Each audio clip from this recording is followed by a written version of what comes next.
मैंने 53 साल तक डॉक्टर के रूप में काम करते हुए 4000 मरीजों को मरते हुए देखा है। मैंने उनके डेथ सर्टिफिकेट पर साइन किए हैं। मैंने उनके आखिरी घंटों में उनका हाथ पकड़ा है। मैंने उनके परिवारों को ये खबर दी है। और आज मैं आपको एक ऐसी बात बताने जा रहा हूं जो उन ज्यादातर लोगों में समान थी। उन्हें उस समय मरना नहीं चाहिए था। ये जेनेटिक्स की वजह से नहीं था, ये बदकिस्मती की वजह से नहीं था, ये उनके चुनावों की से था, उनकी आदतों की वजह से। मैंने इन पैटर्न्स को पहली बार 1972 में पहचाना था। दशकों तक मैंने अपने मरीजों को इन आदतों के बारे में चेतावनी दी। ज्यादातर ने मेरी बात नहीं मानी और आज ज्यादातर लोग इस दुनिया में नहीं हैं। मैं 105 साल का हूं। मैं ये आपको इसलिए नहीं बता रहा कि आप मुझ पर तरस खाएं या हैरान हो। मैं ये इसलिए बता रहा हूं क्योंकि मैंने मरते हुए लोगों के साथ उतना समय बिताया है जितना शायद आज जीवित बहुत कम लोगों ने बिताया होगा। और मैं ठीक ठीक जानता हूं कि कौन लोग 90 साल तक जीते हैं और कौन लोग 68 की उम्र में अचानक चले जाते हैं। संभव है कि आप अभी, आज, इस सुबह उन आदतों में से कम 2 कर रहे हों और आपको पता भी नहीं कि वे आपकी जिंदगी के साल कम कर रही हैं। पहली चीज जो मैंने 53 साल की मेडिकल प्रैक्टिस में सीखी वो ये है कि लगातार बैठना आपको बहुत तेजी से मार सकता है। ये कोई अतिशयोक्ति नहीं है। मैंने ये अपने मरीजों के साथ होते हुए देखा है। 1981 में मैंने उन मरीजों के अलग नोट्स रखने शुरू किए जो दिन भर बैठकर काम करते थे, अकाउंटेंट, सेक्रेटरी, एग्जीक्यूटिव्स, और उन लोगों के जो दिन भर चलते फिरते रहते थे। वे अलग तरह से बूढ़े हो रहे थे। उनकी ब्लड रिपोर्ट अलग दिखती थी। उनके दिल जल्दी जवाब दे रहे थे।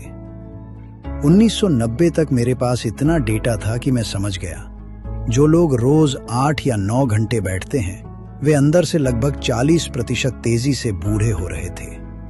जब आप बैठते हैं तो आपका रक्त संचार धीमा हो जाता है, खून पैरों में जमा होने लगता है, आपका लिम्फेटिक सिस्टम जो चलने फिरने पर निर्भर करता है धीमा पड़ जाता है, शरीर में विषैले तत्व जमा होने लगते हैं, मांसपेशियां कमजोर होने लगती हैं। समाधान कठिन नहीं है। हर घंटे उठिए, थोड़ा चलिए, अपने पैरों को काम में लाइए। मैं 1974 से ये कर रहा हूं। हर 50 मिनट में उठता हूं और आज भी 105 साल की उम्र में मैं ऐसा ही करता हूं। दूसरी चीज है नींद। सिर्फ पर्याप्त नींद नहीं बल्कि सही नींद। मैं आपको बता नहीं सकता कि कितने मरीज गर्व से कहते थे कि उन्हें सिर्फ 5 या 6 घंटे की नींद चाहिए।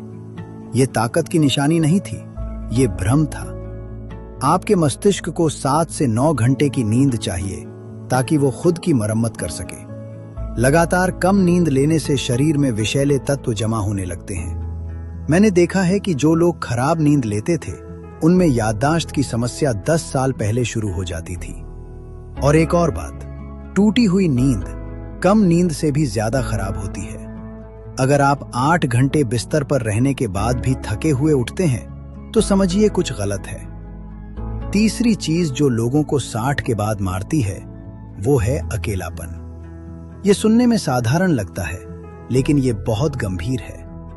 अकेलापन शरीर में लगातार तनाव पैदा करता है, कॉर्टिसोल बढ़ता है, इम्यून सिस्टम कमजोर होता है, सूजन बढ़ती है। मैंने ऐसे मरीज देखे जो बाकी सब तरह से स्वस्थ थे लेकिन अकेले रहते थे और वे उन लोगों से भी जल्दी गिरते गए जिनके पास गंभीर बीमारियां थीं लेकिन मजबूत रिश्ते थे। इंसान अकेले रहने के लिए नहीं बना है। चौथी चीज है खाना। कई सालों तक लोगों को गलत सलाह दी गई। लो फैट खाना, ज्यादा मीठा और ज्यादा प्रोसेस्ड कार्बोहाइड्रेट। 60 की उम्र के बाद शरीर की क्षमता बदल जाती है। जो खाना 40 में ठीक था वो 70 में नुकसान कर सकता है। मैंने 65 की उम्र में अपना खाना बदला, प्रोसेस्ड कार्बोहाइड्रेट कम किए, सब्जियां और प्रोटीन बढ़ाया। 3 महीनों में फर्क दिखाई देने लगा। 5वीं चीज है लगातार चिंता। ये बीमारी जैसी नहीं दिखती, ये आदत जैसी दिखती है। लेकिन लगातार चिंता आपके शरीर को अंदर ही अंदर नुकसान पहुंचाती रहती है। तनाव हार्मोन बढ़े रहते हैं, नींद खराब होती है, प्रतिरोधक क्षमता कम होती है। जो चीजें आपके नियंत्रण में नहीं हैं, उन्हें छोड़ना सीखना सिर्फ मानसिक शांति नहीं, बल्कि जीवन बचाने जैसा है। मैं आपको अपनी पत्नी के बारे में बताना चाहता हूं। हमारी शादी को 44 साल हुए थे। उन्होंने इनमें से कोई सलाह नहीं मानी। वो ज्यादा बैठती थी, नींद खराब थी, खाने की आदतें नहीं बदली और हर दिन चिंता करती थी।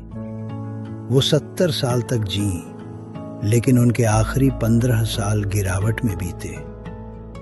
वे साल जीवन नहीं थे, धीरे धीरे कमजोर होते जाने का समय थे। मैं 105 साल का हूं, मैं अकेला रहता हूं, अपना खाना खुद बनाता हूं, हर दिन चलता हूं, पढ़ता हूं, परिवार से बात करता हूं और हर रात 7.5 घंटे सोता हूं। मैं खास नहीं हूं, मैं भाग्यशाली नहीं हूं, मैंने बस चुनाव किए। आप भी अभी इस समय चुनाव कर रहे हैं। सब कुछ बदलने की जरूरत नहीं है, सिर्फ एक चीज बदले, बैठना या नींद या अकेलापन या खाना या चिंता।